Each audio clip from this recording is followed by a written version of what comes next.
Cieux, réjouissez-vous, terre, sois dans l'allégresse, montagne, éclatez en cris de joie, car l'Éternel console son peuple, il a pitié de ses malheureux. Sion disait, l'Éternel m'abandonne, le Seigneur m'oublie. Une femme oublie-t-elle l'enfant qu'elle allait? N'a-t-elle pas pitié du fruit de ses entrailles? Quand elle l'oublierait, moi, je ne t'oublierai point. Voici, je t'ai gravé sur mes mains, tes murs seront toujours devant mes yeux. Amen. Continuons notre adoration avec le chant projeté.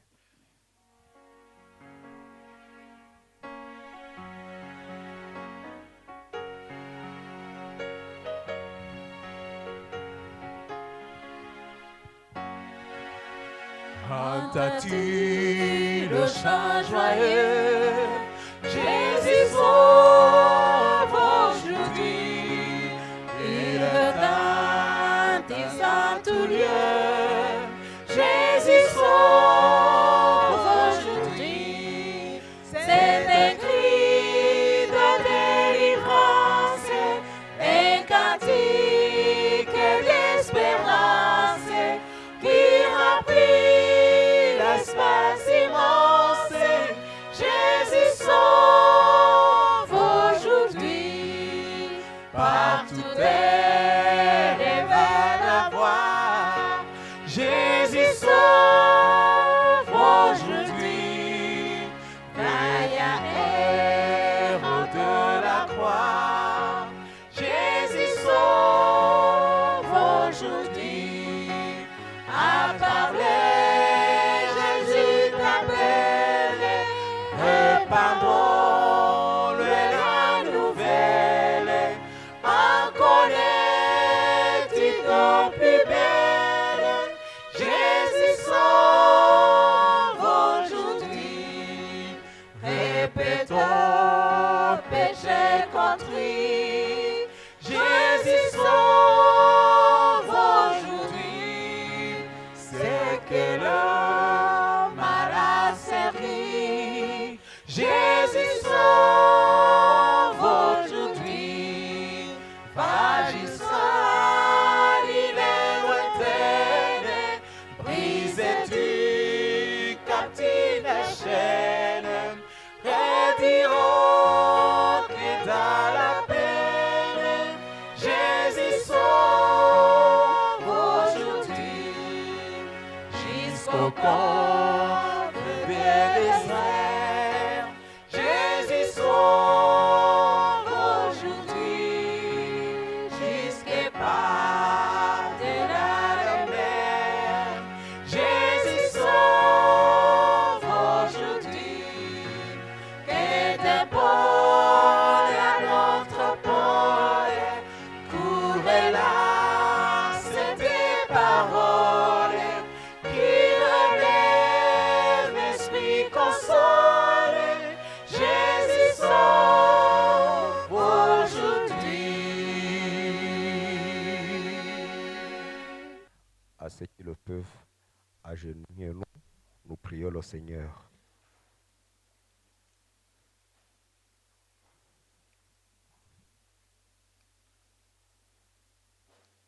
Data, mubyeyi udukunda bitangaje,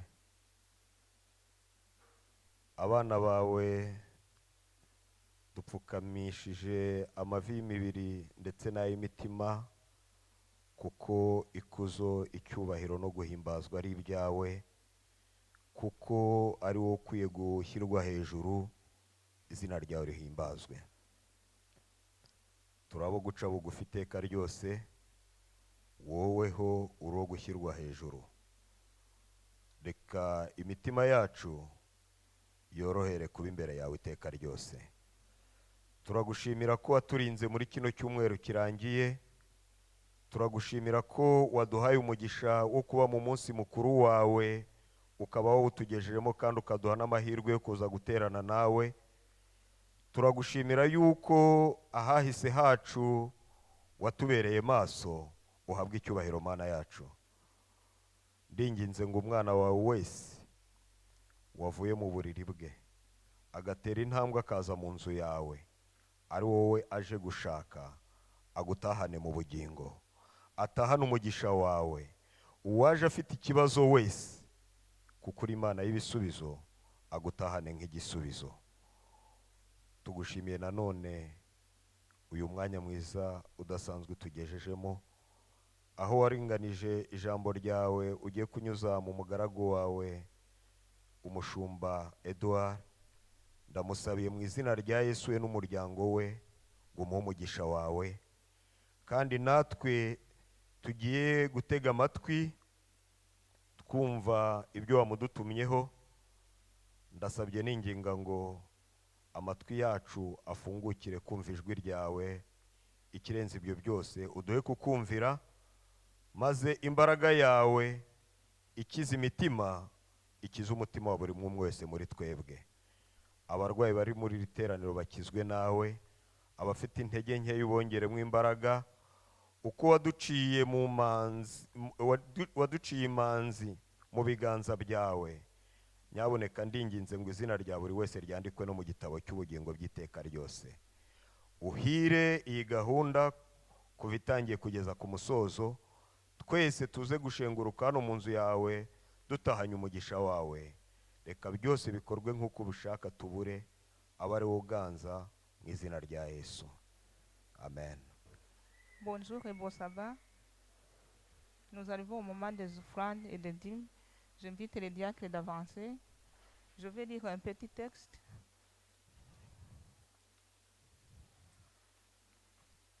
C'est en Kinyarwanda. Icyo duhamagarirwa mu gihe dukomeje gushyigikira umurimo w'Imana no gufashanya hagati yacu, mureke twe kwibagirwa ko mu gihe dutanze igisa naho ari cyo twari dusigaranye, Imana izatwitaho. Kubw'ibyo rero, reka buri gihe tujye dutanga tunezerewe Imana mbere ya byose.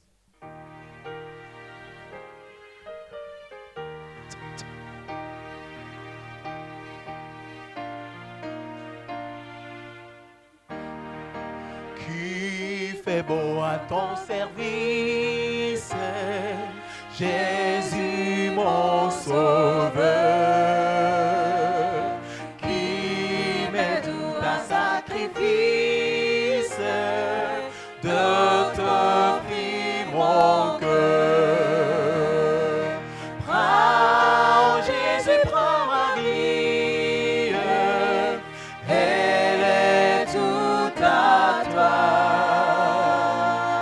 Et de ta grâce infinie, tu m'as sauvé moi. Pour me posséder toi-même, tu m'as racheté. Fais que désormais je m'aime, que ta volonté. Prends Jésus, prends ma vie, elle est toute à toi. Et dans ta grâce infinie, tu m'as sauvé moi. Comme l'ange au vol rapide, je vais te servir. Je vais te suivre, oh mon guide, toujours t'obéir. Prends Jésus, prends ma vie, elle est toute à toi.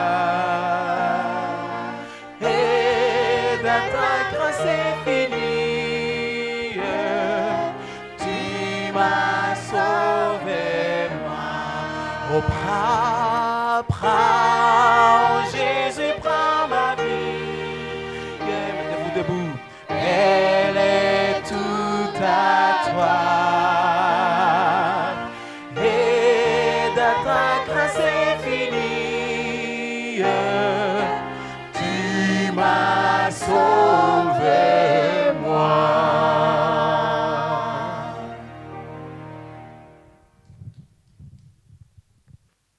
Priyo turagushimye nanone Uwiteka Mana nziza, tugushimiye ko wabanye natwe ukatugeza hano amahoro, izina ryawe rihabwe icyubahiro. Tumaze gutanga ituro, turakwinginze kugira ngo mbere ya byose wakire imitima yacu, kuko ntabwo wishimira ituro ry'amafaranga kurusha imitima. Turakwinginze kugira ngo imitima yacu ni ukuri ariyo weza, maze uturinde gutahana ubusa, twese dutahe twejejwe nawe. Komeza kudufasha, utugire neza, umugisha utangana ubuntu, ariwo twese dutahana mu izina rya Yesu, amen.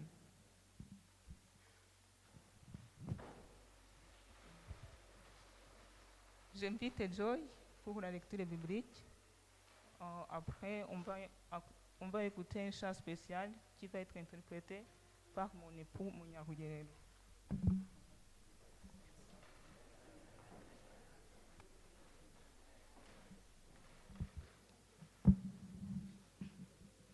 Bonjour et bon sabbat. Je vous invite à ouvrir votre Bible en Matthieu 13, versets 44 jusqu'à 46. Matthieu 13, versets 44 jusqu'à 46. Il est écrit: Le royaume des cieux ressemble à un trésor caché dans un champ.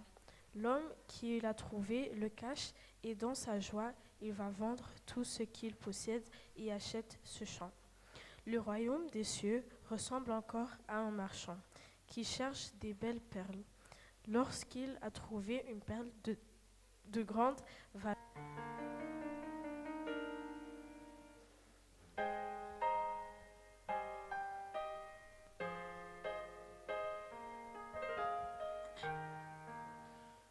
ndagukunda mwami, nziko nawe unkunda,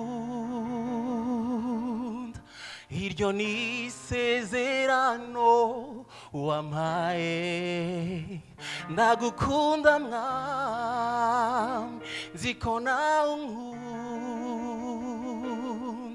iryo ni isezerano wampaye. Mana fasha abakozi bawe biyemeje gukora umurimo wawe mu bihe birushya n'ibyoroheje.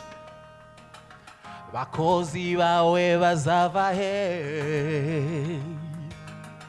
Niyo mpamvu mvuze nti ndi hano, ndi hano, ndi hano, ndi hano, mwami ntuma, ndakwetuye nyambika ubwiza bwawe.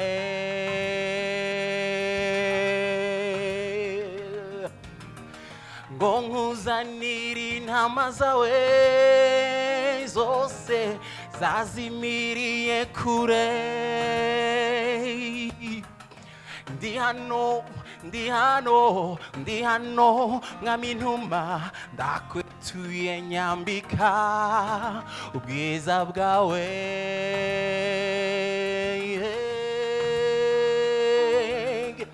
Ngo nkuzanire intama zawe zose zazimiriye kure.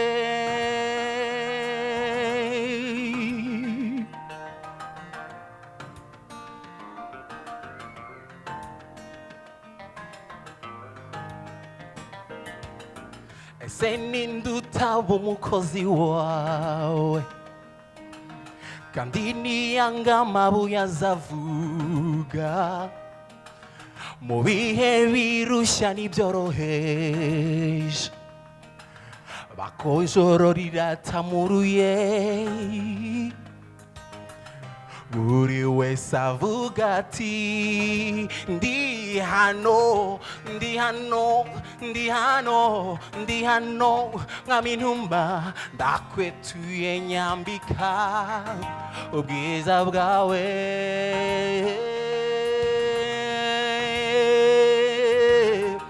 ngo nkuzanire intama zawe zose zazimiriye kure ndi hano ndi hano ndi hano mwami ntuma ndakwetuye nyambika ubwiza bwawe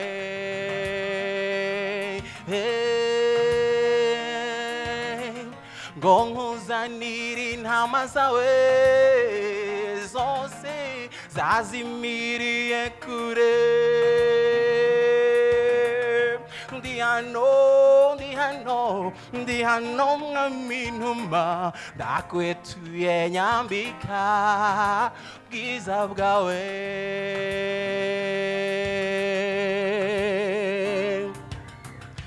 ndi hano ndi hano ndi hano mwami ntuma ndakwetuye nyambika ubwiza bwawe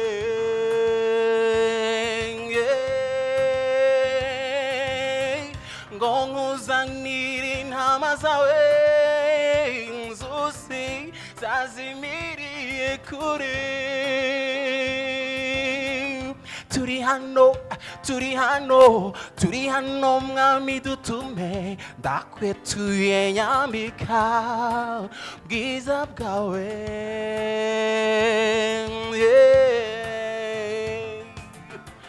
ngo nkuzanire intama zawe zose zazimiriye kure ndagukunda mwami nziko nawe unkunda iryo ni isezerano wampaye ndagukunda mwami nziko nawe unkunda iryo ni isezerano wampaye Alléluia.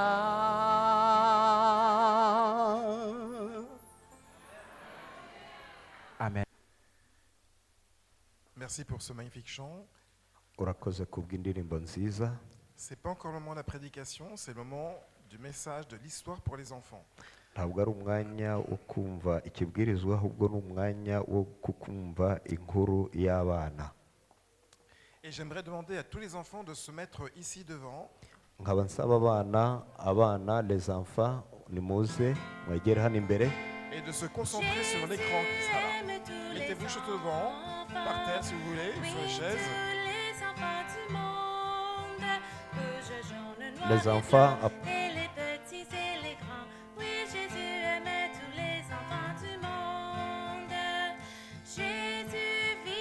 Voilà, devant l'écran si vous voulez, mais pas devant le projecteur.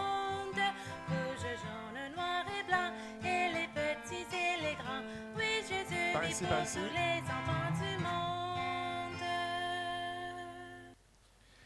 Voilà, je crois que vous avez reçu du courrier. Alors, on va l'ouvrir ensemble. Ce ne sera pas un courrier très personnalisé, très personnel, mais il y a un message pour vous. Et j'aimerais que vous soyez très attentifs à ce message parce qu'il s'adresse à chacun d'entre vous. S'il vous plaît, les parents, vous fermez les yeux, vous ne regardez pas. Ce message concerne les enfants. Merci. ababyeyi mufunga amaso kuko ubu butumwa ni ubw'abana. murakoze. Je suis.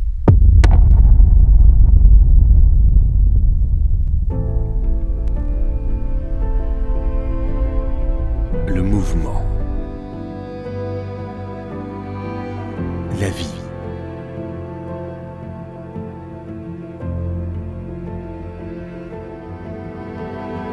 et l'être. Je te connaissais avant même que tu sois conçu. Je t'ai tissé dans le ventre de ta mère. C'est moi qui t'ai fait sortir du sein de ta mère. Tu as été créé à mon image. J'ai fait de toi une créature merveilleuse. Tu n'es pas une erreur. Je regarde jusqu'au fond de ton cœur et je sais tout de toi.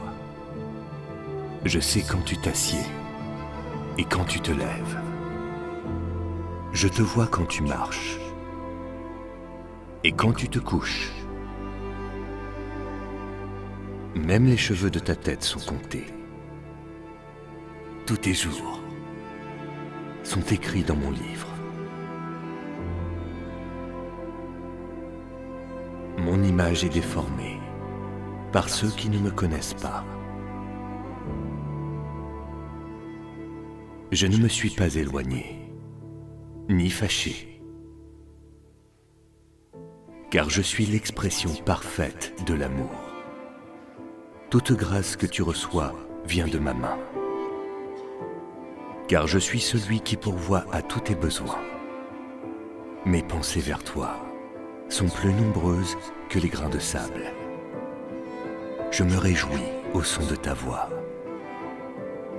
Je suis le Père qui te console de toutes tes peines.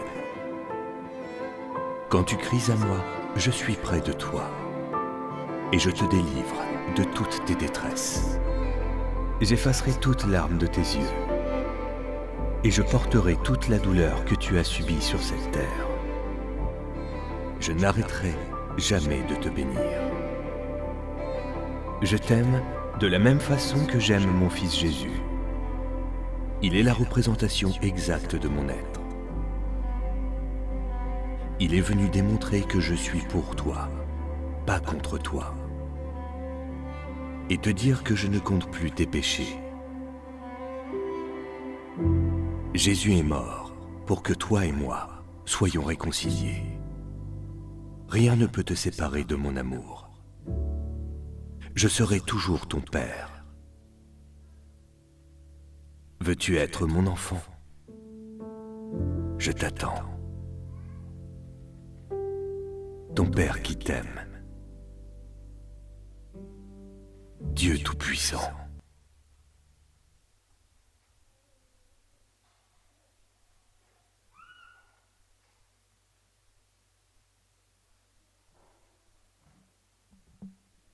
Voilà, c'est la fin de la lettre de votre courrier qui vous était destiné. Voilà, je vous laisse retourner à vos places et j'espère que vous en souviendrez beaucoup de cette lettre. Comme notre frère Dan l'avait annoncé un peu plus tôt, nk'uko umuvandimwe Daniel yabitangaje mu kanya gashize, nous allons avoir ce matin un certain nombre de professions de foi. muri kino gitondo hari abantu bagiye kwakirwa kubwo kwizera. Et j'aimerais demander aux personnes qui vont faire leur profession de foi devant vous de pouvoir s'avancer ici. Ndasaba abantu bavuzwe bagiye kwakirwa kubwo kwizera ko bakwegera hano imbere. Et je les appelais, je vais essayer de les appeler. Ngiye kugerageza kubahamagara Par leur prénom. mu mazina yabo. Muoza,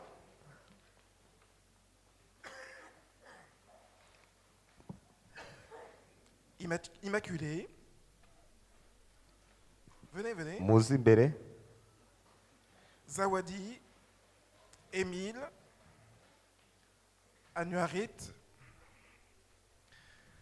Alors, Zipora, nous avons appris ce matin que malheureusement, suite à un problème de santé, elle ne peut pas être là avec nous. Mais tout à l'heure, nous prierons aussi pour elle. Et sa profession de foi sera reportée à un autre moment. Zipora muri kano kanya tumenye ko atabashije kuboneka kubera ko arwaye, ariko mu mwanya ubwo turaba dusengera aba kubwo kwizera nawe turamusabira kugira ngo nawe abe yakiriwe mu bandi. Mais j'invite encore Kelly à nous rejoindre. azakirwa ubutaha. J'invite Nira Zafari et Nira Mutuzo. Voici donc les 8 personnes qui vont faire leur profession de foi devant vous ce matin. Ngaba abantu 8 bagiye kwakirwa kubwo kwizera imbere yanyu muri kino gitondo. Et donc je leur demandais de répondre bien fort aux questions, aux 3 questions que je vais leur poser devant vous. Hari ibibazo bitatu ngiye kubabaza kandi ndibubasabe ko babisubiza imbere yanyu. Et donc suite à ces questions, vous serez automatiquement membre de l'Église africaine francophone de Bruxelles. Nimumara gusubiza ibyo bibazo bitatu murahita mubaye abizera b'itorero ry'Abadiventiste umunsi wa karindwi b'Abanyafurika bari hano i Buruseli. Êtes-vous prêts et prêtes à répondre aux questions? Mbese mwiteguye gusubiza ibyo bibazo? Très bien, commençons. Turatangiye. Acceptez-vous Jésus-Christ comme votre Seigneur et votre Sauveur personnel et désirez-vous vivre avec lui une relation salvatrice? Mbese mwemera Yesu nk'umwami n'umukiza wanyu kandi mukaba mwemera ko yabacunguye? J'ai pas entendu. Vous avez entendu? Ntabwo yabyumvishe. Mbese abandi mwabumvise? Muvuge cyane. Voilà, c'est mieux, merci. Merci. Murakoze. Deuxième question. Kibazo cya kabiri. Acceptez-vous les enseignements de la Bible tels qu'ils sont exprimés dans la déclaration des croyances fondamentales des adventistes du 7e jour? Et vous engagez-vous, par la grâce de Dieu, à vivre en harmonie avec ces enseignements?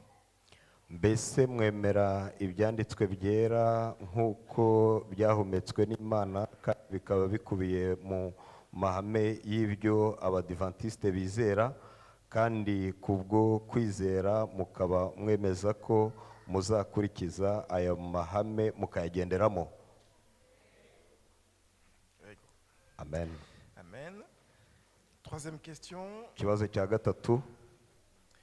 Désirez-vous témoigner publiquement de votre foi en Jésus-Christ, être accepté dans la communauté de l'Église adventiste du 7e jour et soutenir fidèlement l'Église et sa mission par l'influence que vous exercerez par vos dîmes, vos offrandes et une vie de service? Mbese mwemera ko kuva uyu munsi mubaye Abadiventiste kuva uyu munsi mbese ko mwabatijwe muremera ko mugiye guhamenya imbere y'abantu muhamya kwizera kwanyu mufite muri Yesu Kristo, kandi mukaba mwemera kuba mwe mu bagize itorero ry'Abadiventiste b'umunsi wa karindwi, mushyigikira umurimo w'itorero n'inshingano y'itorero binyuze mu byo mukora n'uburyo mubaho, ndetse binyuze no mu kugarurira Imana icya cumi no gutanga amaturo no kwegurira Imana ubuzima bwanyu mu murimo wayo. Amen. Amen. Amen. Eh bien voilà, vous voilà maintenant officiellement membre de l'Église adventiste de Botanique. Ubu rero mubaye abizera bidasubirwaho b'itorero rya Botanique. J'aurais bien voulu aujourd'hui pouvoir vous remettre aussi un certificat de profession de foi, mais ce sera une prochaine fois. Nifuzaga kubaha certificat yo kwakirwa kubwo kwizera, ariko nzabikora ubutaha. Et vous aurez ainsi un document qui atteste de votre engagement dans notre église ici à Botanique. Bityo kugira ngo mugire icyete cyerekana ko mwiyemeje gukorera Imana umurimo hano mu itorero rya Botanique. Et à chacun de vous, bienvenue dans notre église. Kuri buri mwese muri mwebwe tumwifurije ikaze muri rino torero. Et avant que vous ne partiez, je vous invite à prier ensemble. Mbere yuko musubira mu byicaro byanyu, ndagira ngo mbararike dusengere hamwe. Nous prierons pour vous et nous prions également pour Sipora. Reka tugiye kubasabira kandi natwe twisabira Prions. dusabira na Zipora. Prions ensemble. Mettons-nous à genoux. Reka dusenge dupfukamye.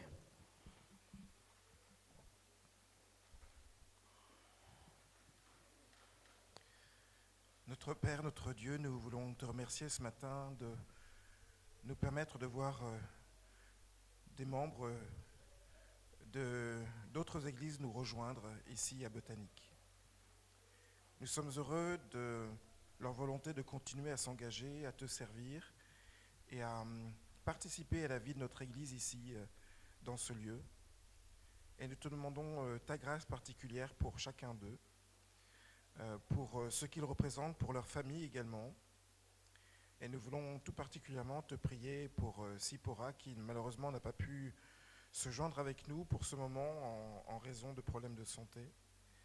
Que ce ne soit que partie remise, Père, et que nous puissions avoir la joie de la voir elle aussi s'engager officiellement dans cette église locale. Te prions de bénir non seulement ces personnes qui sont devant nous, que nous allons apprendre à connaître au fur et à mesure du temps, mais bénir aussi l'assemblée qui est ici, nos frères et sœurs, jeunes, moins jeunes, hommes et femmes, et quels qu'ils soient. Nous te prions, Père, que nous puissions ensemble former un même corps, une même unité, avec toutes ces personnes qui nous rejoignent en ce sabbat. Que ta grâce et ta paix reposent sur chacun, au nom de Jésus et pour ta gloire. Amen.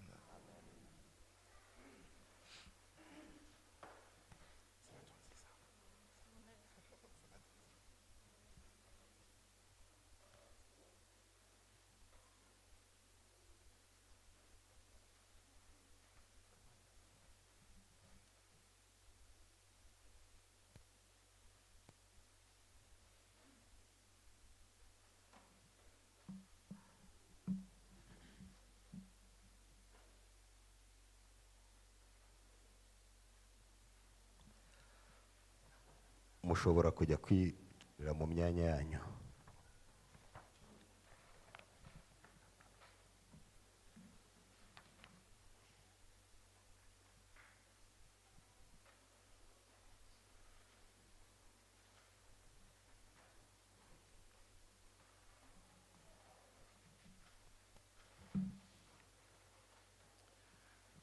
Voilà, notre église compte 8 membres de plus désormais. Itorero ryacu ryungutse abizera bashyashya 8.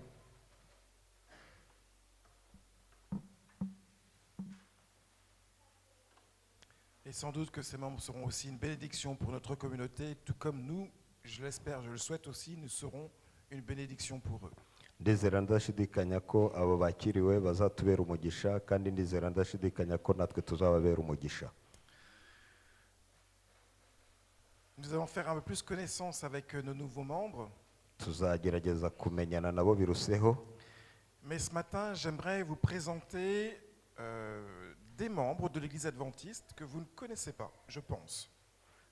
Muri kino gitondo ndifuza kubagezaho abizera babiri mutazi ndibwira. Est-ce que vous connaissez cet homme?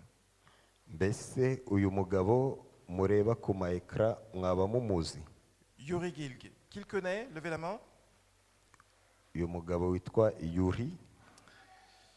Est-ce que vous connaissez cette jeune femme?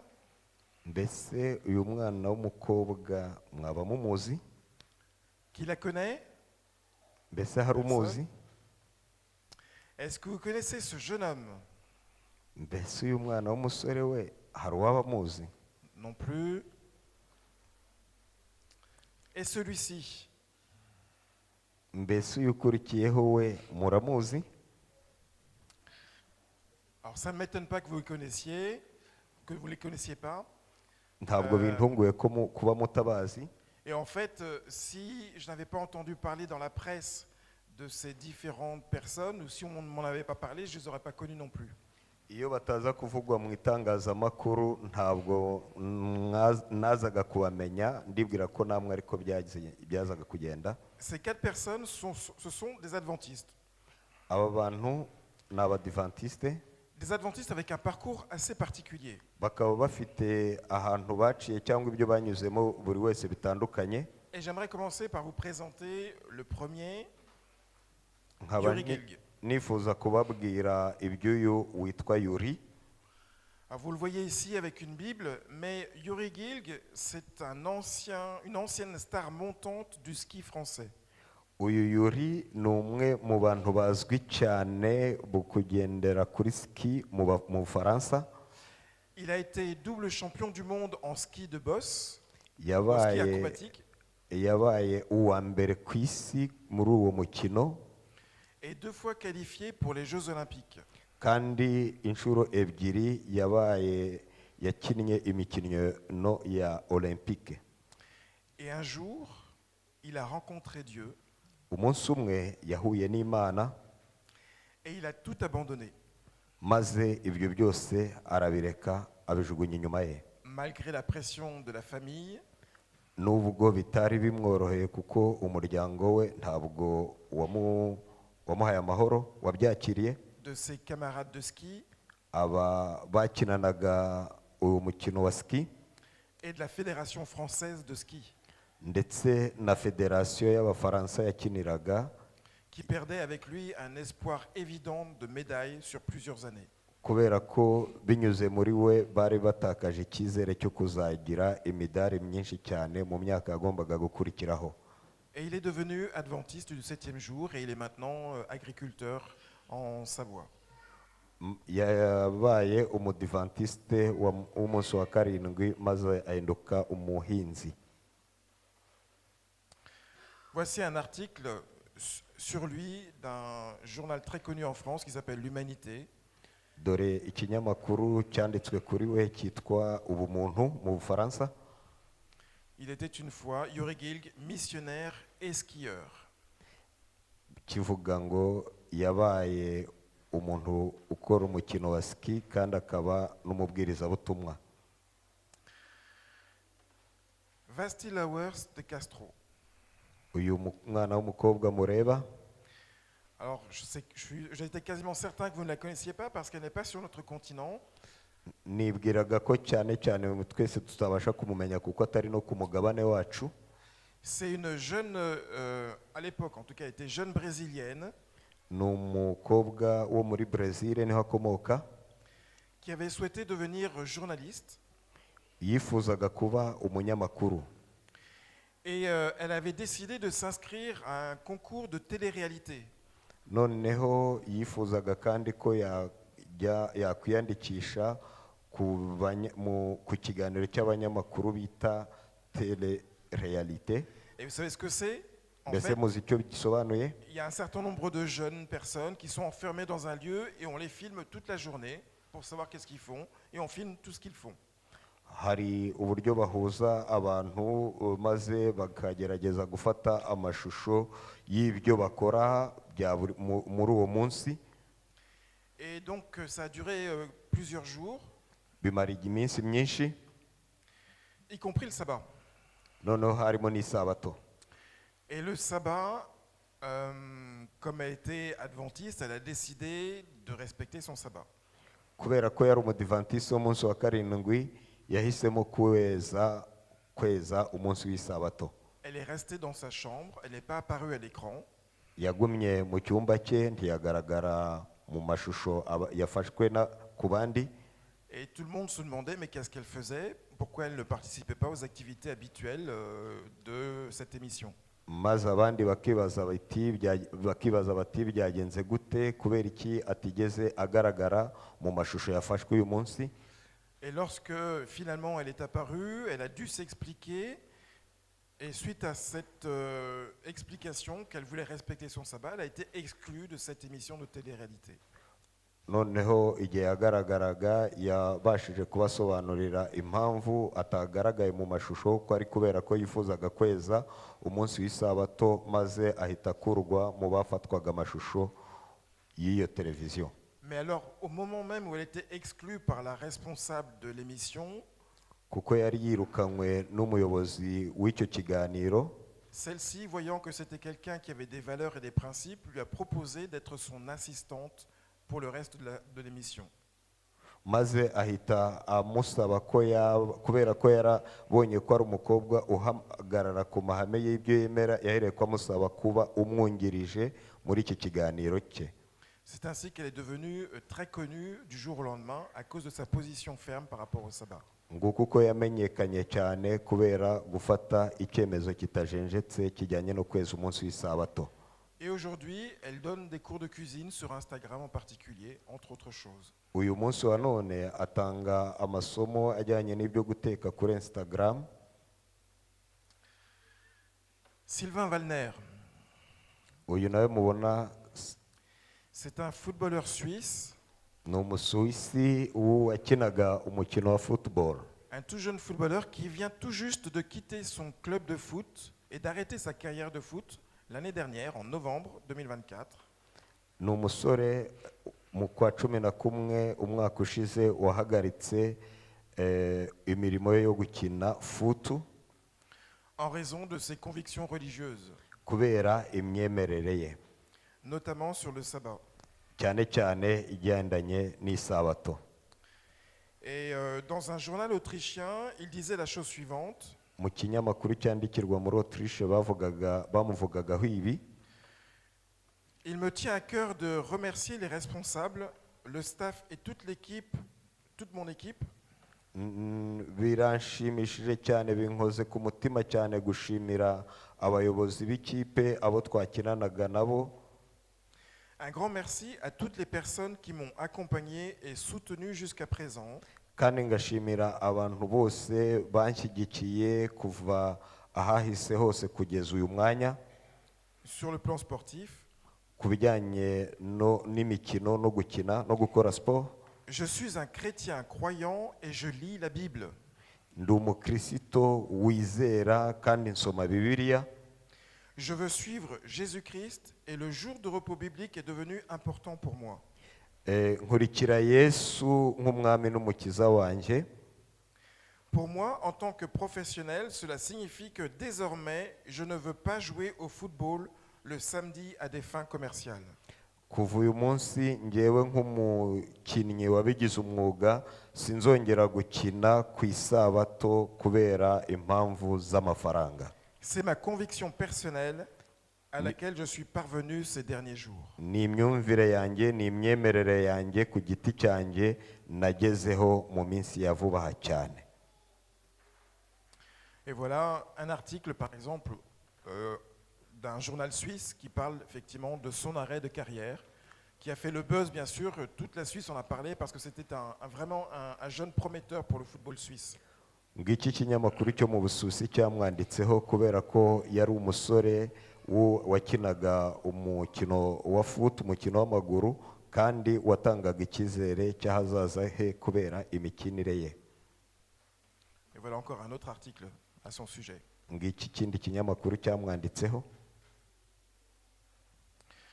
La dernière personne dont j'aimerais vous parler, Umuntu wa nyuma nshaka kubabwira, il s'agit de Johan van Lanten. C'est aussi un footballeur suisse nawe ni umukinnyi w'umupira w'amaguru wo mu gihugu cy'Ubusuwisi, qui était aussi promis à une carrière exceptionnelle. kubera ko yari yazamuwe mu ntera yo gukina mu buryo bw'umwuga kandi budasanzwe. Alors pour ceux qui connaissent un petit peu le football, je ne sais pas s'il y en a ici qui s'intéressent au foot. Ku bazi iby'imikino ya futu bakaba babizi neza. Il y en a juste un. Mbese barahari? Bon, soyez pas timide. Johan van Lanten a été pendant 20 ans le plus jeune joueur à avoir marqué en Coupe d'Europe de football. Uyu mukinnyi mu myaka 20 niwe mukinnyi watsinze igitego akiri mutoya ku myaka ye mu irushanwa ry'umupira w'amaguru ku mugabane w'i Burayi. Avant lui, c'était un certain Wayne Rooney, pour ceux qui connaissent.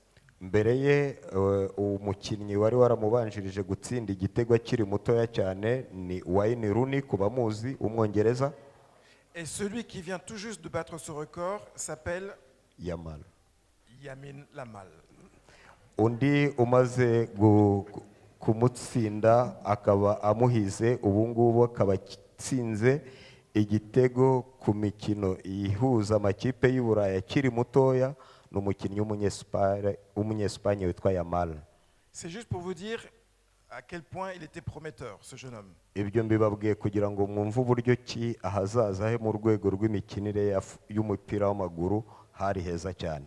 Et lui aussi a décidé de quitter le monde du foot pour sa foi, pour devenir adventiste du 7e jour. Nawe yahisemo kuva no guhagarika gahunda ye yo gukina ahitamo kuba umudivantiste w'umunsi wa karindwi.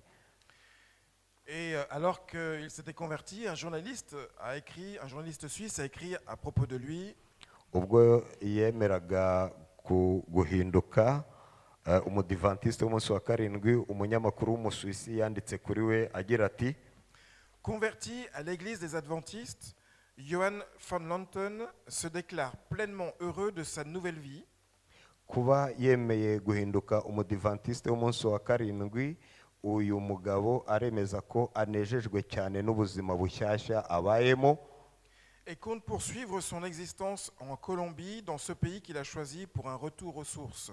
Kandi akaba ahisemo gusubira muri Colombia, igihugu yavukiyemo akuriramo. Pour moi, le football n'a plus du tout la même valeur qu'avant. Kuri we aravuga ati umupira w'amaguru ntabwo gifite agaciro gahambaye kuri nge. Alors j'aurais pu vous parler encore d'autres personnes. Nazaga kubabwira abandi bantu batandukanye. Comme un handballeur français qui a été plusieurs fois champion du monde, qui est maintenant adventiste. Un handballeur, un joueur de handball. Un joueur de handball. Umukinnyi w'umufaransa wakinaga umupira w'intoki wari ukomeye cyane mu Bufaransa. Mais à un moment donné, il faut s'arrêter parce que la liste est tellement grande. Ariko yahindutse umudivantiste w'umunsi wa karindwi ahita bihagarika. Mais j'aimerais vous poser une question. Est-ce que vous avez une passion, quelque chose qui vous passionne? Ndashaka kubabaza ikibazo. Mbese mugira ikintu kibanezeza kibatera? Quels sont ceux qui ont une passion, quelle qu'elle soit? Ikintu mukunda cyane kibatera umunezero mwishimira. On ne parle pas simplement de foot, mais quelque chose qui vous passionne, que vous aimez faire. Ikindi kintu mwifuza gukora, mwumva mwakora kitari n'umupira w'amaguru. Si c'est pas le cas, je me fais du souci pour vous. Si vous n'avez pas de passion, nimba ntacyo mwifuza gukora kugeraho, ndumva mbafitiye impuhwe cyangwa se imbabazi. Oui. Mbese murabifite? Yego. D'accord. Tout le monde a une passion. Tout le monde a quelque chose qu'il Buri aime muntu faire. wese agira ikintu yifuza kugeraho cyiza. Moi, j'en ai quelques-unes. Malheureusement, je n'ai même pas le temps de toutes les faire. Celles que j'ai. Njyewe mfite byinshi nifuza gukora binezeza, ariko ntabwo mbasha no kubikora byose. Ça a été le foot, bien sûr, vous l'avez compris. Byabaye umukino wa futu, nanjye narawukundaga mwabyumvise. Mais aussi la musique. Harimo ndetse n'umuziki, kuririmba cyangwa gucuranga. Alors quelque chose peut-être de plus surprenant, mon travail, ça a été aussi une passion. Ikindi kintu gitangaje mudashobora kugira hari gishobora kubatungura ni umurimo wanjye cyangwa akazi nkora ubu. Et Dieu, ma passion aussi. Kandi ikindi kinezeza kandi nkunda ni Imana. Voilà quelques exemples de passion, de choses que j'aime beaucoup, que j'apprécie beaucoup. Ngibyo ibintu njyewe ku giti cyanjye nkunda cyane. On a tous des passions, mais est-ce que nous sommes, comme ces jeunes, comme ces personnes, prêts à un moment donné à laisser nos passions de côté pour la foi? Mbese ko buri muntu wese afite ikintu akunda gukora, ikintu yerekejeho umutima yumva akunze cyane, nk'aba basore, mbese dushobora kugera ubwo tukireka kubera kwizera Imana? Comment est-il possible que ces jeunes qui avaient tout leur avenir devant eux, qui étaient en train de réussir, à un moment donné s'arrêtent pour faire le choix d'une autre vie? Ni gute aba basore bari bafite icyizere cy'ubuzima bwabo cyane cyane bw'ahazaza bahisemo guhagarikiraho maze bakajya mu kindi cyerekezo cy'ubuzima bushyashya. Et c'est un risque, un grand risque, que de faire les choix qu'ils ont pu faire. Bafashe icyemezo cy'ubusazi cyo gutuma bahitamo kwanga ibyo bakoraga kubwo kwemera Imana bagakora ibindi. Alors c'est vrai que tous les grands artistes ou sportifs ou journalistes ou personnalités politiques adventistes n'ont pas toujours tous dû abandonner leur passion pour rester adventistes. Hari abantu benshi b'abakinnyi bakora imirimo itandukanye y'ubugeni b'abanyapolitike n'abandi batagiye bareka ibyo bakora kubera ko ari abadivantiste umunsi wa karindwi. Parfois les chemins pour certains sont peut-être en apparence plus faciles. Kuri bamwe mu bigaragara ahari inzira isa nkaho iboroheye. Vous vous rappelez ce qui s'est passé avec Abraham, il a été aussi éprouvé, il a dû offrir son propre fils, en tout cas c'est ce qu'il pensait, sur l'autel parce que Dieu lui avait demandé. Murabona nka Aburahamu byari bigiye kuba ngombwa ko atamba igitambo umwana we kubera ko Imana yabimusabye ubwo yaranamugejeje ndetse ku gicaniro agiye kumutamba. Tout le monde ne doit pas forcément passer par là, mais est-ce que nous sommes tous prêts à tout remettre entre les mains de Dieu, quel que soit ce que Dieu nous demande? Nubwo buri wese adashobora guca nkaho Aburahamu naho abandi baciye, mbese buri muntu wese yiteguye kwakira no kwemera kugendera mu byo Imana imusaba kugenderamo.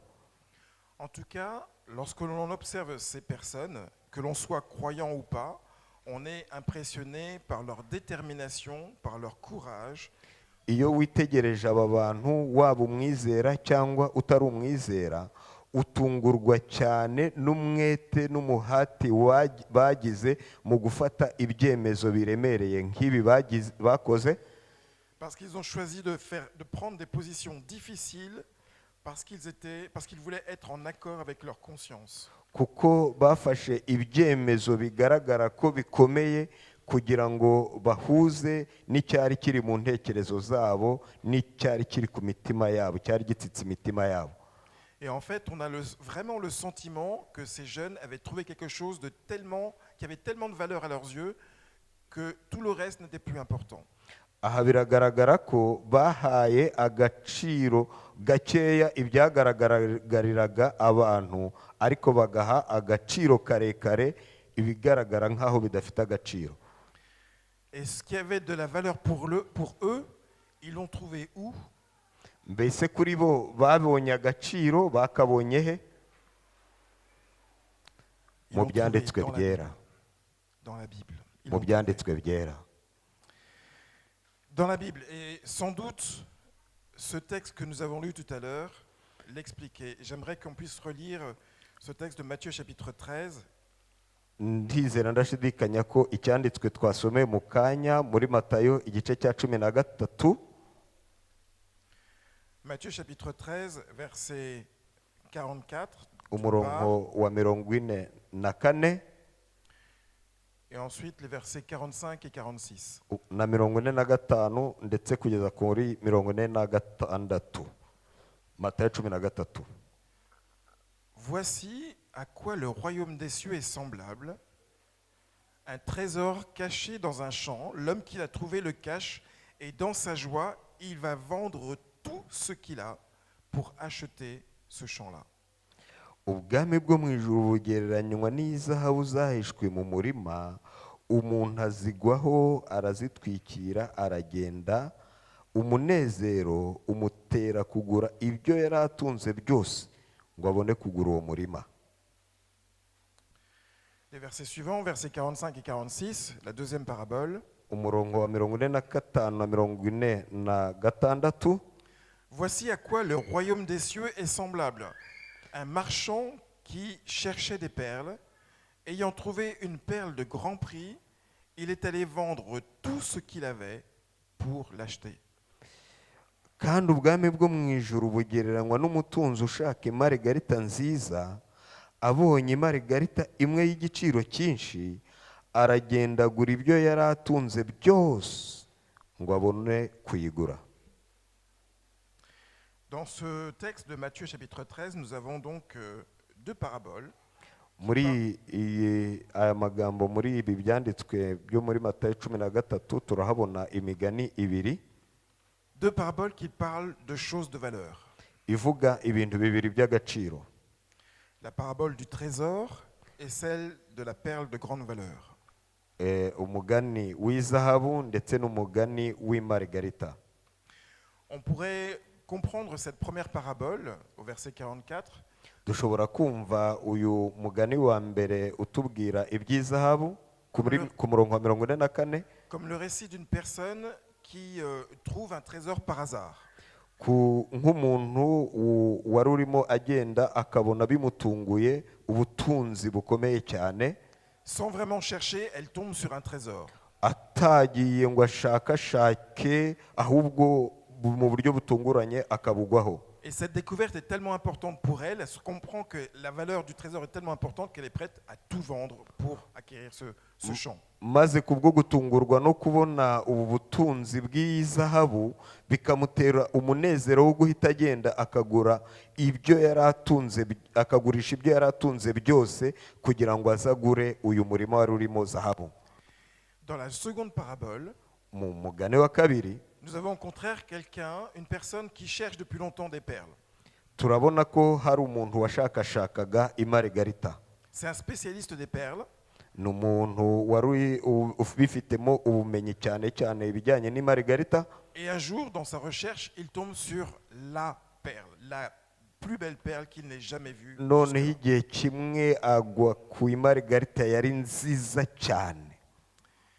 Et comme c'est ce qu'il a toujours recherché dans sa vie, il est prêt à tout vendre pour acquérir cette perle et l'obtenir. Kuko ariyo yashakashakaga ubuzima bwe bwose, ubwo yayigwagaho yahereye ko yigira inama yo kugenda akagurisha ibyo yaratunze byose kugira ngo abashe kuza agure iyi marigarita nziza. Ainsi, on pourrait dire que dans la première parabole, il s'agit sans doute de non-croyants qui tombent en fait sur un trésor, le trésor de la parole de Dieu par hasard. Ahari mu mugani wa mbere dushobora kubona ko ugaragaza cyangwa se ushushanya umuntu utizera Imana ariko mu buryo butunguranye akagwa ku butunzi bwa zahabu y'agaciro kanini.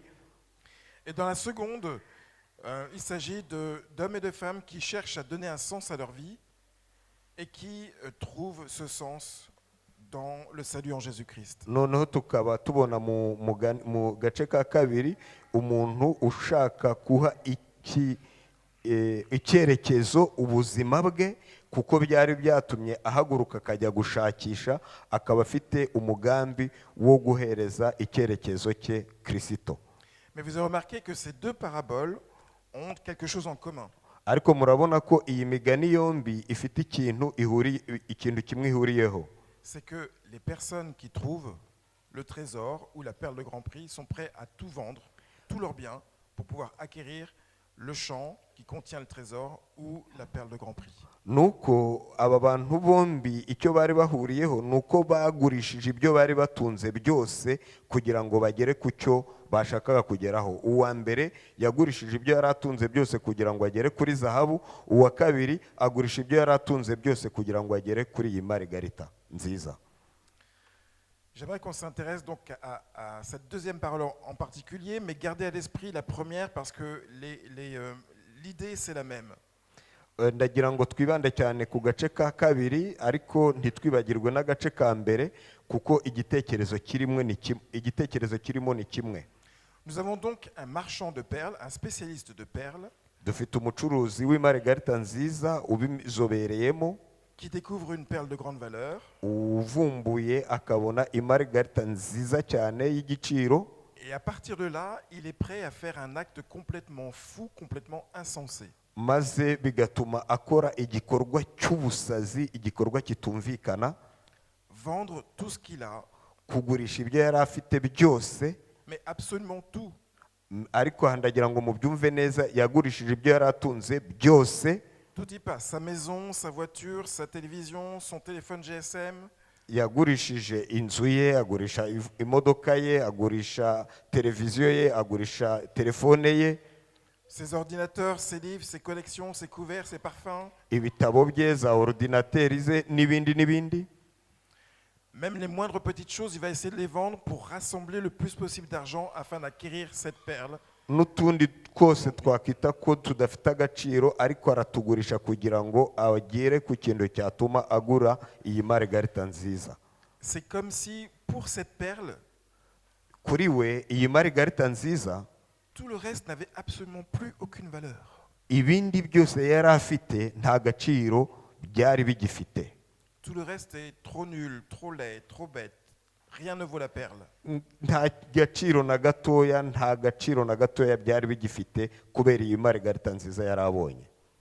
Rien n'égale cette formidable perle. Nta na kimwe yashoboraga kunganya n'iyi Margarita nziza yari avumbuye, yari abonye.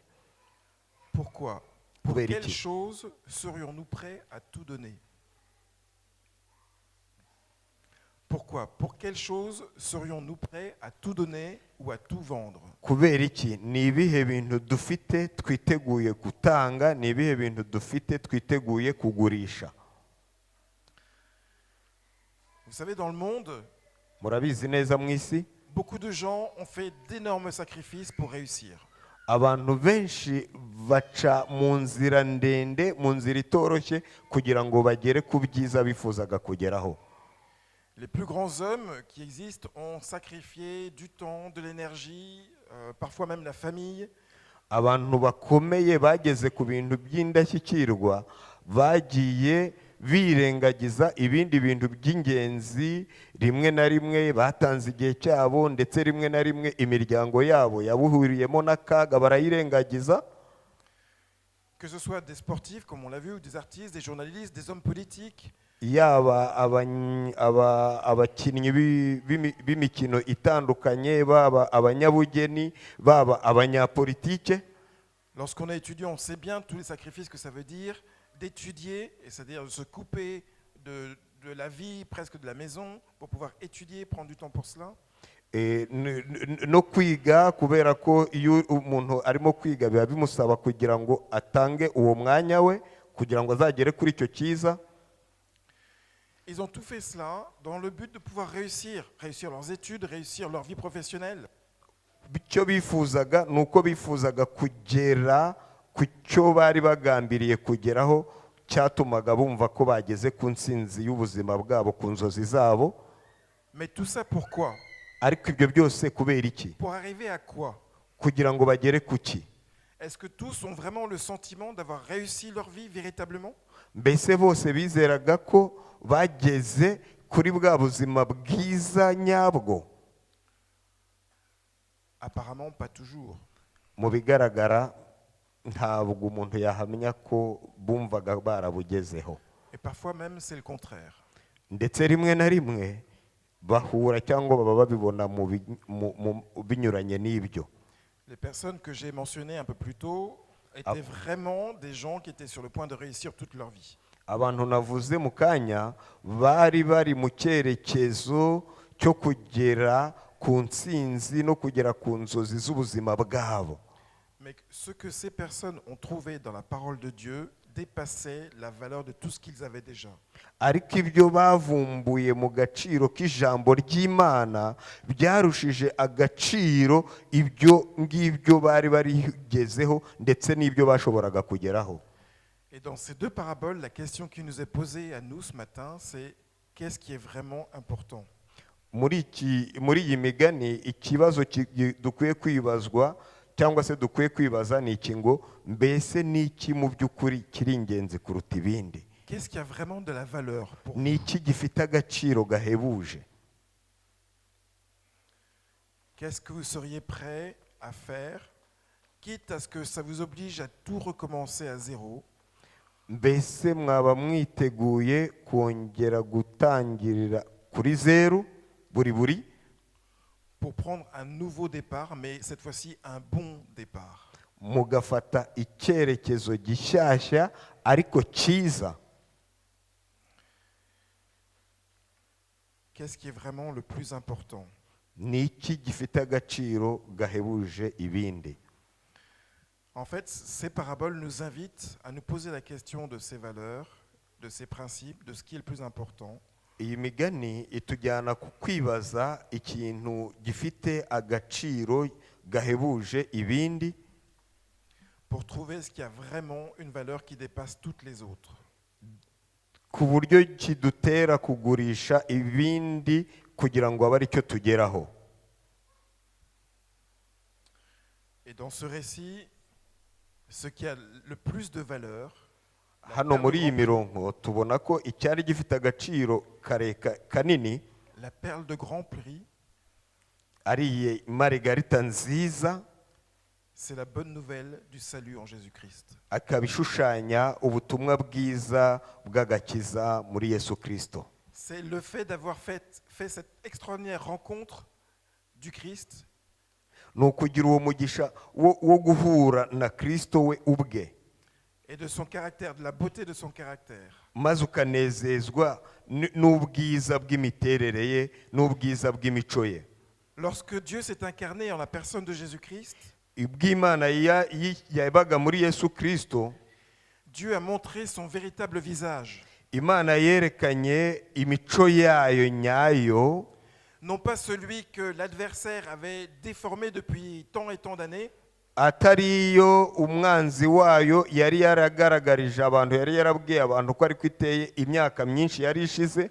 le visage d'un Dieu qui répand à la terreur, qui veut détruire, qui veut le mal pour l'humanité. Imico igaragaza ko Imana ari inyabukana ishaka kurimbura isi, itifuriza icyiza umuntu. En la personne de Jésus, Dieu se révèle tel qu'il est vraiment. Ariko binyuze muri Yesu Kristo, Imana yiyerekanye imico yayo nk'uko iri mu by'ukuri. Un Dieu rempli d'amour, de bonté, de tendresse pour ses enfants. Imana yuzuye urukundo, yuzuye impuhwe, yuzuye guca bugufi. Tellement rempli de tendresse pour une humanité qui est complètement déchirée, qui est en souffrance, qui est désabusée. Imana ifitiye impuhwe isi irimo yihindanya kurenzaho cyangwa se kurushaho. Et lorsque Dieu décide d'envoyer Jésus sur la terre, Ubwo Imana yoherezaga Yesu hano ku isi, ce simple fait est déjà un signe en soi. Ce simple fait est déjà un signe en soi. icyo gikorwa cyonyine ubwacyo cyo kuba Imana yarikuyeho Yesu Kristo ikamwohereza mu isi cyari igikorwa gihagije gikomeye ubwacyo. Dieu montre et donne ici un signe de sa compassion, de son amour pour l'humanité déchue. Aha Imana yari yerekanye impuhwe zayo, yari yerekanye urukundo rwayo ifitiye inyokomuntu irimo igenda yangirika. Même tombé dans sa situation de péché,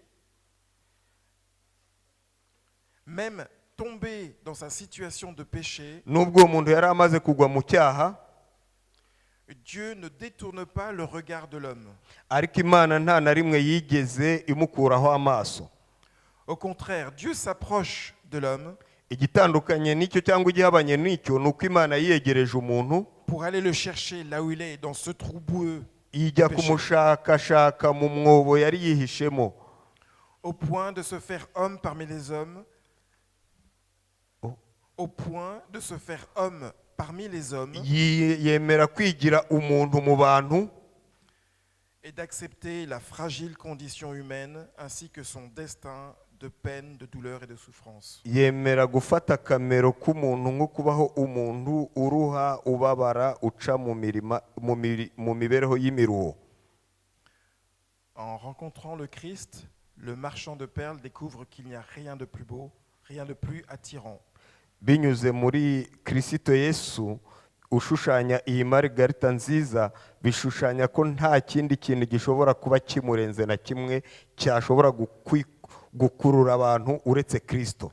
Rien ne pourrait remplacer cette présence du Christ dans sa vie. Nta kintu na kimwe cyera cyirabura gikwiye gusimbura kubana cyangwa kugira Kristo Yesu mu buzima.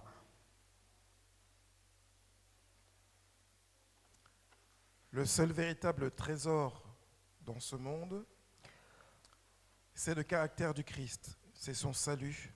uyu mugani w'izahabu mu isi ni agakiza imana iha inyokomuntu. C'est le salut du Christ acquis gratuitement. Ni agakiza imana iha umuntu ntacyo atanze ku buntu. Oui, c'est vrai, le salut est donc gratuit. Nibyo koko agakiza ni ubuntu. C'est aussi sans doute une des choses qui fait la valeur de ce sacrifice et la valeur de ce salut qui est offert en Jésus-Christ. Ndetse ni nabyo bibiha agaciro kuba imana yaratanze Yesu.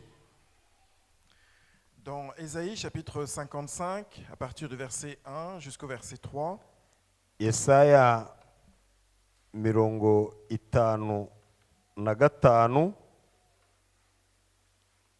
umurongo wa 20. Ésaïe chapitre 55, verset 1 à 3. Yesaya 55 umurongo wa mbere kugeza ku wa gatatu. Oh là, vous tous qui avez soif, venez vers l'eau, même celui qui n'a pas d'argent. Yemwe abafite inyota nimuze ku mazi, kandi n'udafite ifeza nawe naze. Venez et achetez et mangez. Nimuze mugure murye. Venez acheter du vin et du lait sans argent, sans rien payer. Nimuze mugure vino n'amata mudatanze ifeza cyangwa ibindi biguzi. Pourquoi pesez-vous de l'argent pour ce qui n'est pas du pain? Pourquoi vous fatiguez-vous pour ceux qui ne rassasient pas? Ni iki gituma mutanga ifeza mukagura ibitari byo kurya nyakuri? Ni iki gituma mukorera ibidahaza? Écoutez-moi donc et mangez ce qui est bon, et vous vous délecterez de mets succulents. Nimunyumve, nimugire umwete wo kunyumvira, mubone ibyo kurya byiza, ubugingo bwanyu bukishimira umubyibuho. Tendez l'oreille et venez à moi. Écoutez, vous vivrez. Je conclurai pour vous une alliance perpétuelle, celle de la fidélité envers David, qui est sûre. Mutege amatwi muze aho ndi munyumve, ubugingo bwanyu bubone kubaho. Nanjye nzasezerana namwe isezerano rihoraho, ari ryo mbabazi zidahwema Dawidi yasezeranijwe. La Bible dit que nous pouvons venir acheter de l'eau gratuitement. Bibiliya itubwiye neza yuko dukwiye kuza tukagura amazi ku buntu. Pourquoi donc est-ce gratuit? Kubera iki ari ubuntu? Parce que vous savez, en réalité, rien n'est gratuit. Murabizi neza yuko muri iki gihe cya none nta kintu cy'ubusa kiriho. De nos jours, soit nous payons, soit ce sont d'autres qui payent pour nous.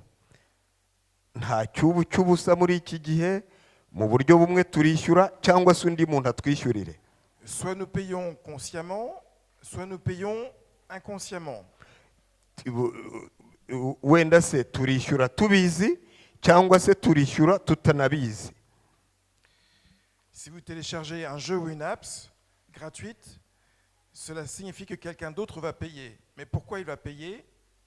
Parce qu'il va avoir quelque chose en retour. Iyo mufashe umukino runaka mukawutelesharja, utelesharja ku buntu, ariko hari undi uzishyura, kandi uzishyura hari icyo nawe azabona kimugarukira. Il va donc faire de la publicité pour son produit, c'est pour ça qu'il paye. Azagerageza kudukoreraho iyamamaza, ni gutyo nawe aziyishyura. Et s'il n'a pas de produit, cela veut dire que le produit, c'est vous. Niba ntabyo yamamaza afite, bivuze yuko ibyo yakwamamaza cyangwa se ikintu yakira imbere ni mwebwe muba mwateresharije iyo application. Le produit, ce sont vos données qu'il va pouvoir utiliser et monétiser ensuite. Produit ababonye cyangwa se icyo kintu aba acuruje ni mwebwe, kuko ibibaranga byanyu nibyo abazagenda akagurisha bikamugirira umumaro ahazaza he. Rien n'est donc gratuit. Nta na kimwe ku isi cy'ubuntu. nta cyubu cy'ubusa. Si l'eau d'Ésaïe 55 est gratuite, c'est parce que quelqu'un a déjà payé pour cette eau. Niba amazi dusomye muri Yesaya 55 ari ubusa, ni uko hari undi wayatanzeho igiciro akayishyura. Tout a déjà été payé à l'avance. Byose byamaze kwishyurwa mbere. Cependant, il a quand même une condition. Ariko kandi hari ikigombero, hari ikigomba gukorwa Pour obtenir cette gratuité, kugira ngo umuntu agere kuri iki kintu cy'ubusa. pour obtenir ce cadeau, il faut être prêt à se donner soi-même entièrement. Kugira ngo umuntu yakire iyi mpano mu buryo bw'ubuntu, hariho ikigombero cy'uko umuntu agomba kwitanga wese. Se donner soi-même entièrement. Kwitanga wese. Dans Romains chapitre 12 verset 1, Abaroma igice cya 12 umurongo wa mbere, un verset que j'aime beaucoup et que certainement j'ai déjà cité devant vous. ni umurongo nkunda cyane, ahari nshobora kuba naravuze mbere yanyu.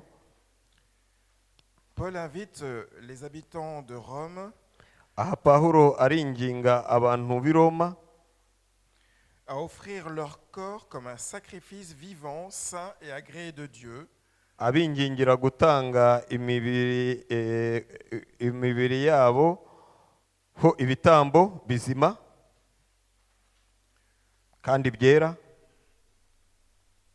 offrir votre corps comme un sacrifice vivant, saint et agréé de Dieu. Voilà quel sera pour vous le culte conforme à la parole, ou le culte logique. Ngo ibi bitambo bizima byera bishimwa n'Imana, ariko kuyikorera kwanyu gukwiriye. Paul invite les Romains à s'offrir en sacrifice vivant. Aha Pawulo ariho arararika Abaroma kwitambaho ibitambo bizima. Moi j'ai un problème, je ne comprends pas. Un sacrifice vivant. Hano harimo ikibazo, sinzi nimba mubyumva neza. Igitambo kizima. Quelque chose qui ne va pas. Un sacrifice ne peut pas être vivant. Kubera ko igitambo ni ikintu kidasobanutse neza, kubera ko igitambo ntabwo kiba kigikwiye kuba ari kizima. Soit c'est un sacrifice, à ce moment-là la personne ou l'animal meurt, soit c'est pas un sacrifice. Ahari wenda bikwiye kuba igitambo kandi cyiswe igitambo kuko cyapfuye, cyatuwe Imana, cyangwa se ntihabeho gutamba, ntihabeho igitambo. Que veut dire l'apôtre Paul ici? Ariko niki Pawulo yashakaga kuvuga hano? Quand on lit, quand on analyse un petit peu le terme sacrifice dans la Bible, on se rend compte que Iyo usesenguye mu byanditswe byera icyo ijambo igitambo bivuze, en fait Dieu n'aime pas les sacrifices. nuko Imana idakunda ibitambo. Alors peut-être que vous êtes un peu surpris, mais Dieu n'aime pas les sacrifices. Ahari muratunguwe, ariko Imana ntikunda ibitambo. Je vous invite à me suivre rapidement avec quelques textes. Ésaïe chapitre 1 verset 11. Ndagira ngo munkurikire tujyane dukoresheje amasomo amwe namwe. Yesaya gice cya mbere umurongo wa 11. On va lire dans différents livres pour que vous puissiez bien voir que c'est quelque chose qui est vraiment Tugiye gusoma mu bitabo bitandukanye byo mu byanditswe byera kugira ngo tubone ko Imana idakunda ibitambo. C'est vraiment quelque chose que Dieu n'aime pas. Ésaïe chapitre 1 verset 11. Yesaya 1 umurongo wa 11 handitswe ngo: Qu'ai-je à faire de la multitude de vos sacrifices, dit le Seigneur? Je suis rassasié des holocaustes de béliers et de la graisse des bêtes grasses. Je ne prends pas plaisir au sang des taureaux, des agneaux et des boucs. Ibitambo byanyu bitagira ingano mu ntambira bimaze iki? Ni ko Uwiteka abaza. Mpaza ibitambo by'amasekurume y'intama byoswa n'urugimbu rw'amatungo abyibushye. Un autre texte, Psaume chapitre 51, versets 18 et 19. Zaburi ya 51 umurongo wa 18 ndetse n'uwa 19. Psaume 51, versets 18 et 19. Zaburi ya 51 umurongo wa 18 n'uwa 19. car tu ne prends pas plaisir au sacrifice, sinon j'en offrirais. Tu n'agrées pas l'Holocauste. Les sacrifices de Dieu, c'est un esprit brisé, un cœur brisé, écrasé. Ô Dieu, tu ne le méprises pas. niko nuko utishimira ibitambo mba mbiguhaye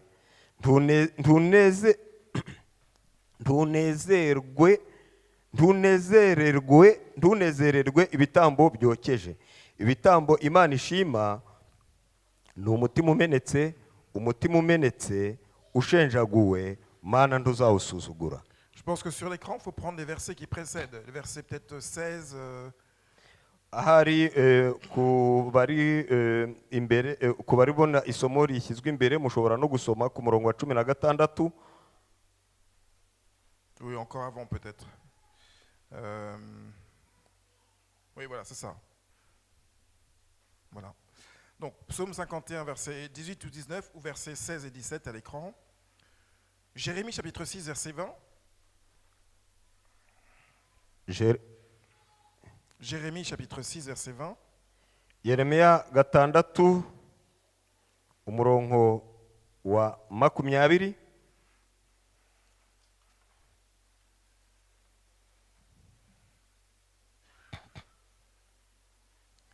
Jérémie 6, 20. Qu'ai-je besoin de l'encens qui vient de Saba, du roseau aromatique d'un pays lointain?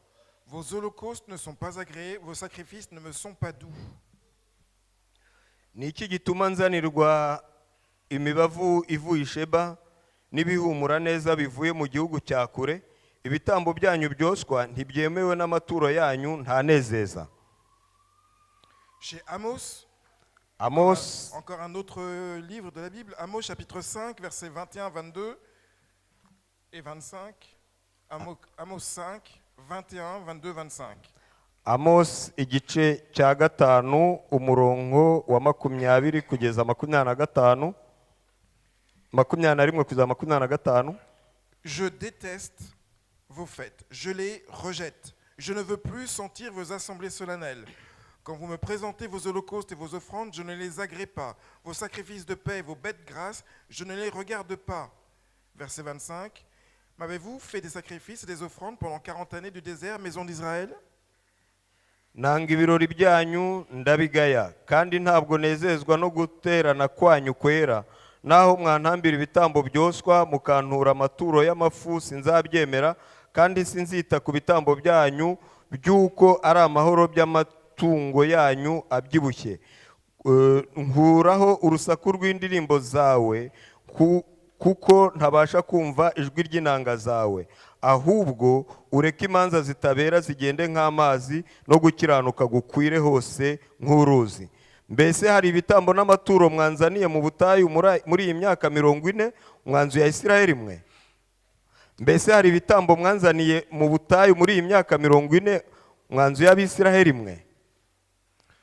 Encore un texte, Amos.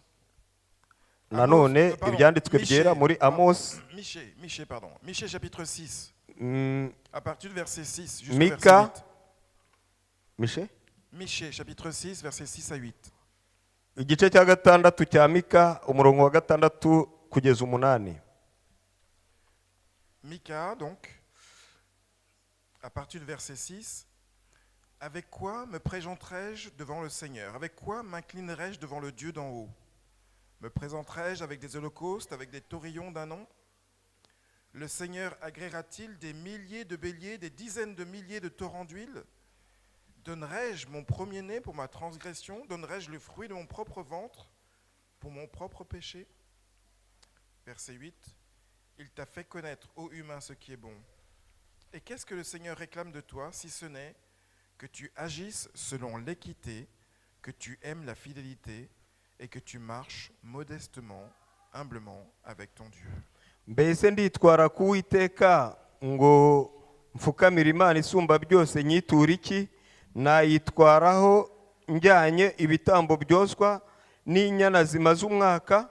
Aho Uwiteka yakwemera amafizi y'intama 1000 cyangwa imigezi y'amavuta ya erayo inzovu? Ese natanga imfura yanjye ku gicumuro cyanjye, imbuto y'umubiri wanjye nkayihonga ku cyaha cy'ubugingo bwanjye. Umurongo wa 8, yewe mwana w'umuntu we, yakweretse icyiza icyo ari cyo, icyo Uwiteka gushakaho ni iki? Ni ugukora ibyo gukiranuka no gukunda kubabarira no kugendana n'Imana yawe wicishije bugufi. Jésus lui-même, Yesu ubwe dans Matthieu chapitre 9, verset 13, dit la chose suivante. Matthieu 9, Matayo verset 13. igice cya 9 umurongo wa 13. Et j'en terminerai avec ce texte dans la liste des textes où Dieu Ndifuza gusoreza kuri iyo risomo kuko amasomo ni menshi agaragaza yuko Imana idakunda ibitambo, Dieu montre qu'il n'aime pas le sacrifice. yuko Imana idakunda ibitambo. Et Jésus lui-même, dans Matthieu 9, 13, dit « Allez apprendre ce que signifie « Je veux la compassion et non le sacrifice. Car je ne suis pas venu appeler les justes, mais des pécheurs. » Ariko nimugende mwige uko iri jambo risobanurwa ngo icyo nkunda ni imbabazi si ibitambo. Sinazanywe no guhamagara abakiranuka keretse abanyabyaha. Dieu n'aime pas les sacrifices. Imana ntabwo ikunda ibitambo. Alors qu'est-ce que Paul voulait-il donc dire dans Romains chapitre 12 ? Mbese ni iki Pawulo yashakaga kuvuga mu Baroma igice cya 12 Offrez-vous en sacrifice vivant. avuga ngo mwitange nk'ibitambo bizima.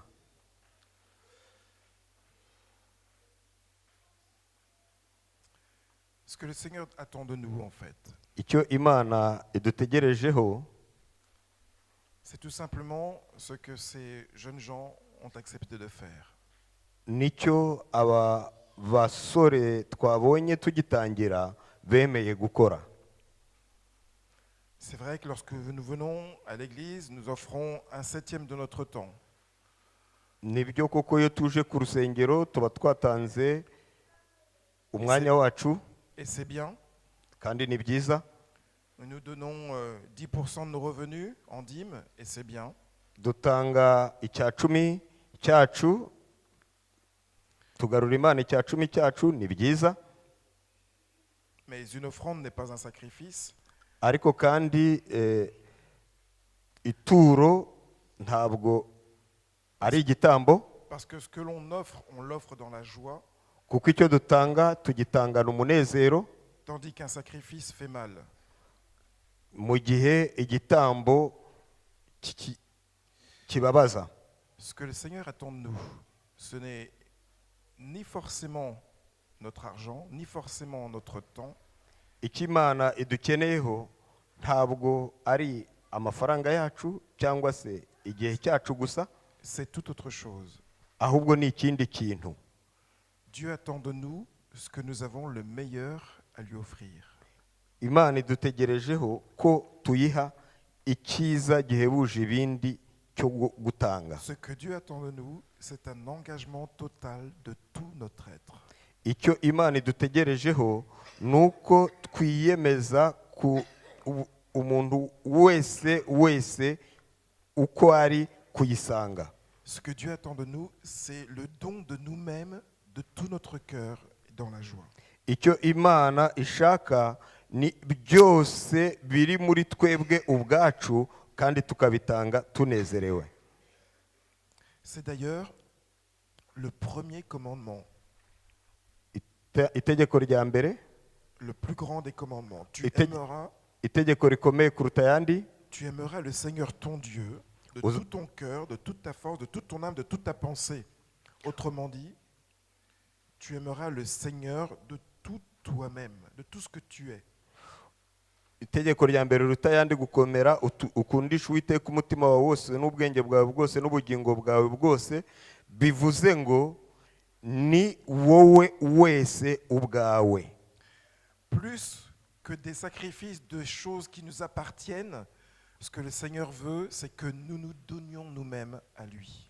ibirenze ibyo dushobora gutambira imana biduturutseho, icyo imana idushakaho ni uko twebwe ubwacu tuyiha.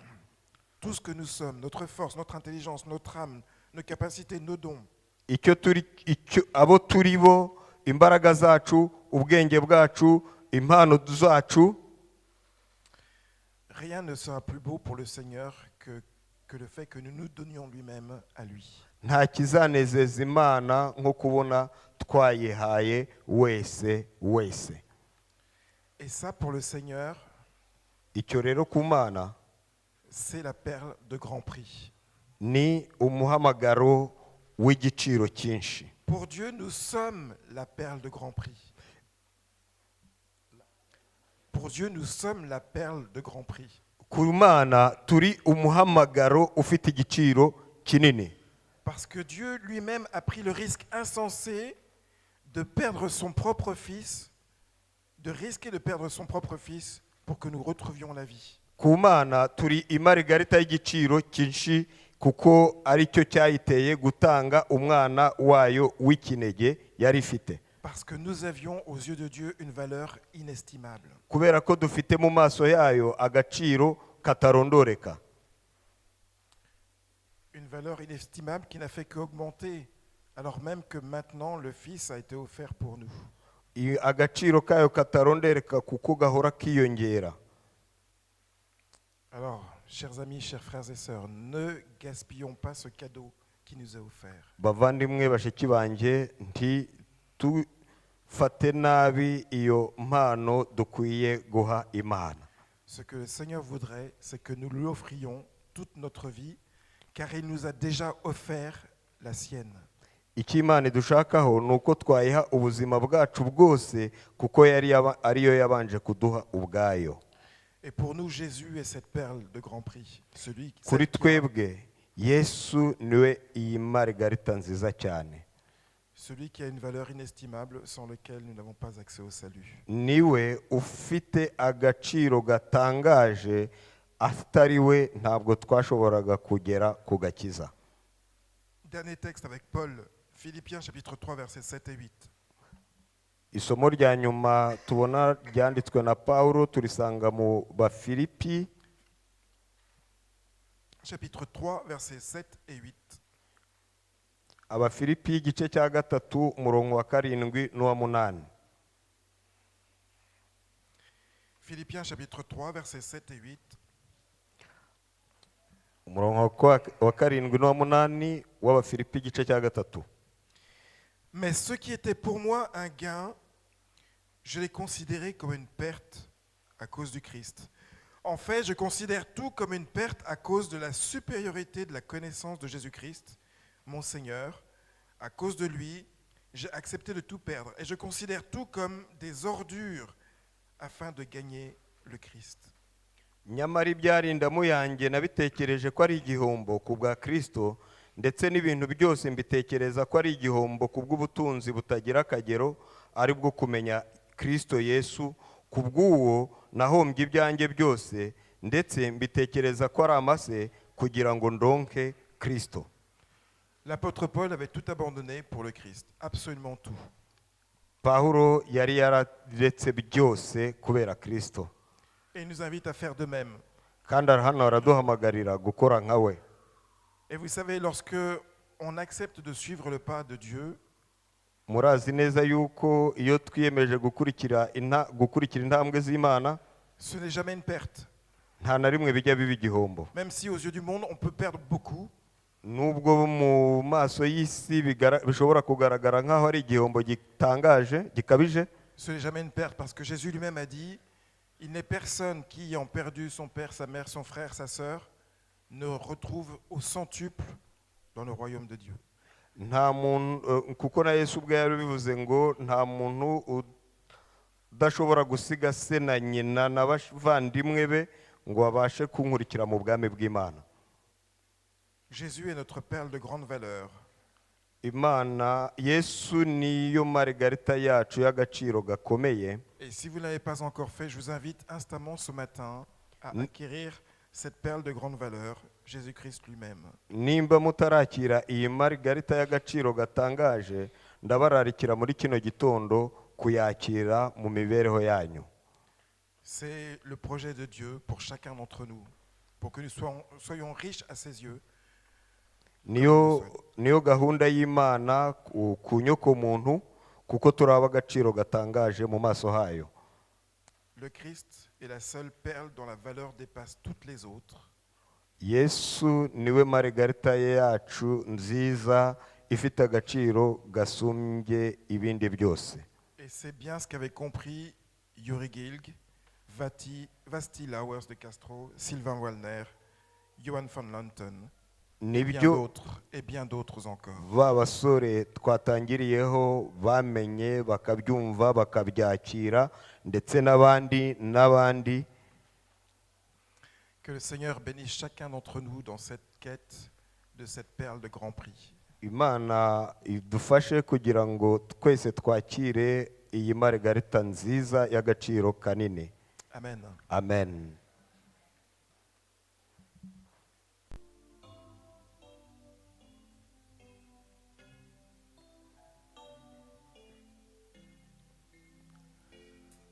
ukuboko kwawe kw'iburyo kunkoreho ibirenge byawe binyambutsa inyanja inkovu zawe zishushanye ku mutima wanjye nta undi unkora ku mutima nkawe ntawe ni wowe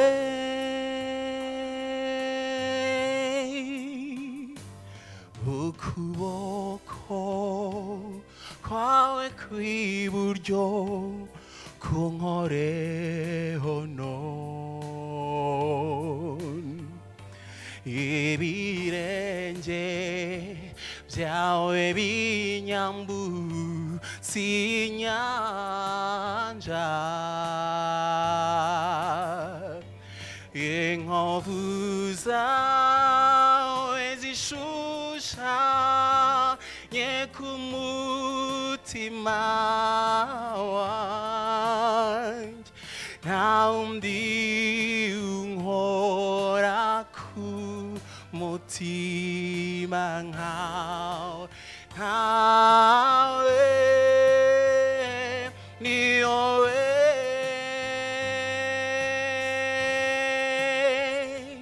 nta undi ntawe ni wowe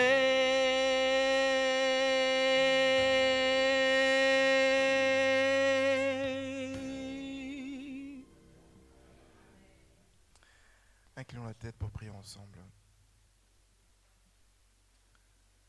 Oui Seigneur, notre Dieu, notre Père,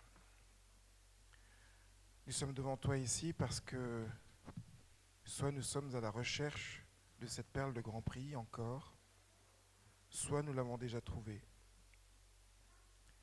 Et ce matin, tu nous rappelles combien, Père, tu souhaites de chacun d'entre nous un engagement total, complet, sans réserve. L'engagement de nos vies à ta disposition, comme un sacrifice vivant, non pas mort, mais bien vivant, pour te servir au mieux de nos capacités, de nos forces, de notre pensée, de notre âme. Amen. Oui, Seigneur, c'est tout ce que tu attends de nous, ni plus ni moins. Et nous savons qu'avec ce désir que tu as, que nous puissions nous engager avec toi, que nous puissions nous mettre à ton service complètement, tu ne nous laisseras pas tomber. Tu as promis à de multiples reprises que tu t'occuperas de tes enfants, tu leur donneras de quoi se vêtir, de quoi se nourrir, de quoi boire, manger. Tu leur donneras aussi de quoi vivre, de quoi aussi accomplir ce à quoi tu les invites, Père. Jamais un de tes enfants n'aura été vu mendiant, c'est ce que la parole nous rappelle aussi. Lorsque tu attends tout de nous, Père, tu es prêt à prendre soin de nous jusqu'au bout. Et c'est ce que ces 4 jeunes gens que j'ai mentionnés ont voulu vivre et ont fait le pas, un pas qui leur a coûté, c'est vrai. Mais nous sommes convaincus, je suis convaincu que tu leur as donné beaucoup plus que ce qu'ils ont sacrifié, offert pour toi. Aide-nous, Père, à vraiment à comprendre cette parabole, ce don que tu attends de chacun de nous, parce que toi, tu as déjà donné en premier lieu ton Fils, alors que nous ne te connaissions pas encore. Tu as donné ton Fils pour qu'il puisse nous offrir la vie. Et en acceptant cette vie, nous avons plus qu'une simple vie comme celle que nous vivons aujourd'hui. C'est une vie magnifique, une vie pleine à ras-bord, une vie débordante de joie, de bonheur, d'amour, de fidélité, de confiance. Une vie parfaite qui nous attend, qui commence d'ores et déjà maintenant sur cette terre. Que nous puissions vraiment prendre conscience de cette perle de grand prix, de ce grand trésor que tu mets à notre disposition, Seigneur. Amen. Par ton Fils Jésus-Christ, nous t'avons prié. Amen. Ô Seigneur, bénis la parole que nous venons d'ouïr. Ne permets pas qu'elle s'envole dans notre souvenir.